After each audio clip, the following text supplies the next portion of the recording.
자, 오늘 말씀은 이사야서 26장 1절에서 27장 1절인데요. 문단 부분을 조금 제가 말씀드리자면, 일단은 조금 난해하지만 저는 그냥 이제 1절부터,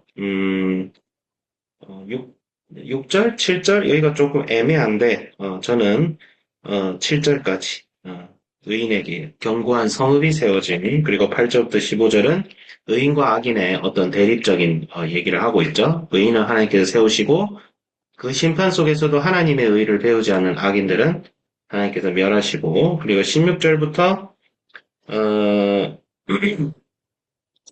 19절까지는 궁극적인 소망의 성취, 20절부터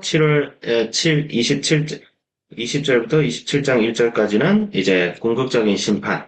어디서 끝나죠? 리워야단에서 끝나죠. 리워야단은 용이라고 보면 됩니다. 계시록의 용과 리워야단은 사실상 동일하다라고 보시면 될 것 같아요. 물론 리워야단이 본문상 또 그냥 역사적 맥락상 뭐 제국을 상징하기도 합니다. 리워야단은 애국을 상징하는 것도 있고 바벨론을 상징하는 것도 있고, 근데 어쨌든 우리가 성경 전체의 66권의 통체적인 의미를 봤을 때는 사탄으로 보면 됩니다. 사탄으로 보면 되고요. 어, 견고한 성읍이다. 1절에 견고한 성읍이 있으며 예루살렘과 그러니까 도시가 있을 때 나는 이 도시 사람입니다 했을 때 그 도시에는 옛날에는 항상 성벽이 있었어요. 이제 요새인 성이 있고 그 다음에 도시 전체를 두르는 외벽이 있었죠. 근데 예루살렘의 성벽이 언젠가 파괴가 된잖아요. 그러니까 도시의 성벽이 파괴된다는 것은 그 사람의 정체성이 나는 이제 나의 나라와 조국을 잃은 패배자다 이런 뜻이 되는 거예요. 마치 일제시대 때 오늘 광복절이죠. 네, 오늘 광복절이죠.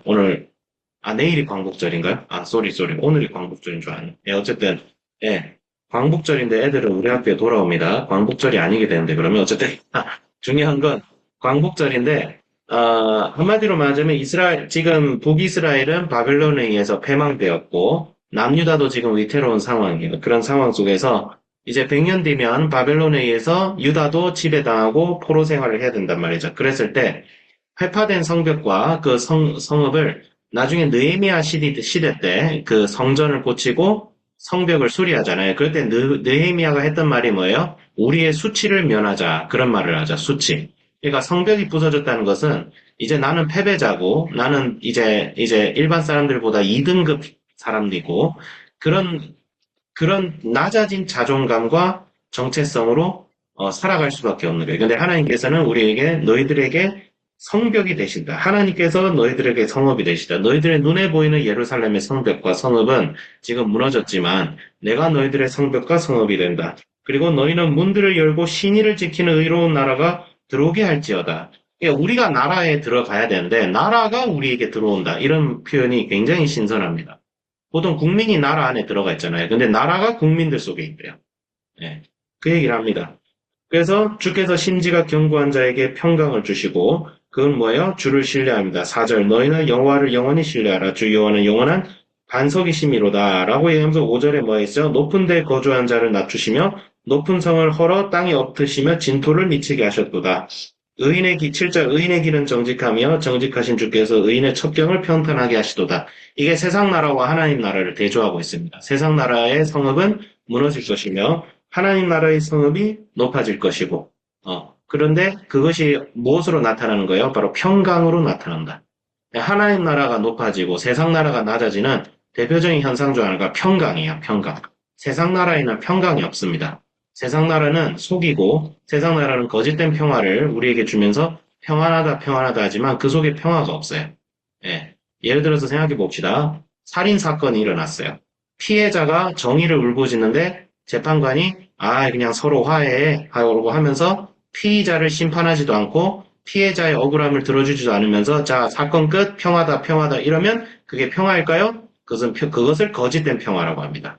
하나님의 정의가 성취되지 않고 피해자의 눈물이 바뀌어지지 않는 건 거짓된 평화라고 합니다. 근데 이 세상의 평화가 마치 이와 같습니다. 이 세상에 무슨 일이 일어나지 않으면 그것을 평화라고 얘기하지만 사실 그건 평화가 아니에요. 그 속에 여전히 예수님을 알지 못하는 사람들의 눈물과 예수님을 알지 못하고 이 세상을 짓밟혀가는 수많은 억눌린 자들의 눈물이 바뀌어져야 되죠. 그 억눌린 자의 눈물을 누가 닦아주십니까? 바로 예수님을 통하여. 예수님께서 닦아주신다. 그 얘기죠. 그리고 그 예수님을 누가 증거해야 되는 거죠? 교회가 증거해야 된다. 예수 그리스도를 믿는 사람들이 증거해야 된다. 예. 그게 바로 평화예요. 하나님 나라는 평화를 통해 임하시고 하나님 나라는 그런 진정한 평화를 통해서 임하는 거예요. 우리가 세상 속에 나가야 될 이유가 여기 있죠. 7, 8절. 그래서 여호와여 주께서 심판하시는 길에 우리가 주를 기다렸사오니 밤의 내용 8, 9절 밤의 내용이 주를 사모하였사온즉 내 중심이 주를 간절히 구하려니 주께서 땅에서 심판하실 때 세계의 거민이 의를 배움이니이다. 그래서 하나님께서 심판하시는 목적은 이 세상을 구원코자 함이에요. 그래서 심판하실 때에 마치 뭐와 같아요? 기생 라합과 같이 여리고 성이 하나님의 심판을 당하고 진멸되었을 때 라합과 그 라합의 말을 믿고 라합의 그 집안에 숨었던 사람들은 살아남죠. 그와 같이 하나님께서 심판하시는 목적은 하나님의 의를 이루는 것도 있지만 그 속에서 회개할 자들을 찾으시는 거죠. 그 속에서 회개하고 하나님의 의를 하나님은 살아계시는구나. 하나님께서 이 세상에 의를 베푸시는 거냐. 나는 나의 행위를 이제 돌이켜야겠다라는 사람들은 살아남는다. 네, 살아남는다. 악인은 은총을 입을지라도 의를 배우지 아니하며 그래서 참 특이한 거죠. 은총을 입었다라는 말은 뭐예요? 하나님께서 기회를 주신다. 기회를 주시고 그들이 회개하고 돌아올 수 있도록 하는데 그들이 의를 배우나요? 배우지 않죠. 하나님의 은총을 거부합니다. 하나님의 은총을 입었다고 하지만 하나님 의를 배우지 않는다. 그래서 정직한 자의 땅에서 불의를 행하고 여호와의 위엄을 돌아보지 아니한도다.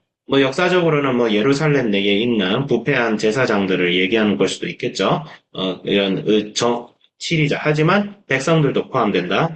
11절 여호와여 주의 손이 높이 들릴지라도 그들이 보지 아니하오나 백성을 위하시는 주의 열성을 보면 부끄러울 것이라 불이 주의 대적을 사르리이다. 그렇죠. 주의 대적들이 어떤 사람들이에요? 하나님의 심판을 보고서도 회개하지 않고 그 다음에 더 나아가서 이 세상의 트렌드를 따라서 여전히 약한 자들을 억압하고 자기의 이득을 위해서 살아가는 그런 사람들이죠. 12절 주께서 우리를 위하여 평강을 베푸시오리니 여기서 평강이 또 나와요. 주께서 우리의 모든 일도 우리를 위하여 이루십니다. 그래서 평강이 임한다. 그래서 예수님의 나라가 하나님의 나라가 임한 사람들 특징은 평강이 있습니다. 세상이 어떻게 돌아갈지라도 그러니까 세상을 무시하는 게 아니에요. 안일하게 산다는 말은 절대 아닙니다. 세상 속에서 치열하게 살아야죠. 하지만 그 속에 뭐가 있다? 평강이 있다. 평화가 있다. 그 누구에게도 뺏기지 않을 평화가 있습니다. 그래서 하나님이 주시는 평화는 굉장히 초자연스러워요. 엄청난 초자연스러운 역사가 있습니다. 13절 여호와여 우리 하나님이여 주 외에 다른 주들이 우리를 관할하였사오나 우리는 주만 의지하고 주의 이름을 불렀나이다. 주 외에 다른 주들이 누굴까요? 이 세상을 말하죠. 우리는 여전히 세상의 지배를 어쩌면 당하고 있어요. 예, 그것이 돈이란 이름으로, 권세란 이름으로, 권력이란 이름으로, 혹은 주변 사람들의 시선이란 이름으로 지배를 사실 당하고 있죠. 하지만 하나님 앞에서 우리는 자유합니다. 그래서 그리스도인들은 이 세상에서 약간 튀어나온 못은 약간 정을 맞는다는 듯이 그리스도인들은 자주 핍박을 당해요. 왜? 예수님과 동행하는 삶 자체가 이미 굉장히 튀는 삶입니다. 예, 굉장히 튀는 삶입니다. 15절 여호와여 주께서 이 나라를 더 크게 하셨고 이 나라를 더 크게 하셨나이다. 크게 하셨고 크게 하셨다. 예, 엄청나게 크게 하신다 이 뜻이죠. 스스로 영광을 얻으시고 이 땅의 모든 경계를 확장하였나이다 라고 하시죠. 17절 여호와여 잉태한 여인이 상기가 임박하여 상고를 겪고 부르짖음 같이 우리가 주 앞에서 그와 같으니이다. 그러니까 뭐예요? 인내하는 거야. 여성분께서 임신하고 상고를 겪고 잉태하기까지의 그 고통의 세월과 같이 오늘날 예수님을 기다리는 우리들은 고통을 당합니다. 고난이 있어야 돼요. 고난이 없으면 예수님을 안 믿는 사람일 가능성도 있어요. 예. 예수님 믿는다고 하면서 이 세상이 그냥 아무렇지도 않아. 그냥 살만해. 그러면 조금 이상한 거예요. 왜냐하면 예수님의 시선으로 보면 이 세상이 그렇게 살만하지가 않습니다. 절대로요. 예, 살만할 수가 없어요. 살만할 수가 없고 20절 내 백성아 갈지어다 내 밀실에 들어가 내 문을 닫고 분노가 지나갈까지 잠깐 숨을 지어다. 21절 보라 여호와께서 그의 처소에서 나오사 땅의 거민을 죄악을 벌하실 것이라. 땅이 그 위에 잦았던 피를 드러내고 살해당한 자를 다시는 덮지 아니하냐. 살해당한 자를 다시는 덮지 아니하여. 굉장히 특이하죠. 이게 뭐예요? 이 땅의 불의와 이 땅에 하나님의 정의가 더디게 행하는 것 같아 보여도 끝날에는 반드시 하나님의 정의가 드러난다는 것이죠. 하나님의 정의가 궁극적으로는 실천된다는 것이죠. 그래서 그날의 여호와께서 리워야단을 벌하신다. 그래서 이사야의 특징은 뭐냐면 이스라엘의 해방을 마치 뭐와 연결을 시키냐면 단순히 민족적 이스라엘, 정치적 이스라엘의 해방을 넘어서 하나님 나라의 도래와 정말 하나님의 백성이 새로 하나님의 나라를 통해서 이 세상의 모든 악과 권세들이 무너지는 궁극적인 요한계시록에 나오는 새하늘과 새 땅의 날로 연결시키고 있어요. 예. 이것을 민족적 이스라엘의 해방으로만 봤던 사람들이 사실 바리새인들이에요. 그래서 그들은 예수님을 핍박했죠.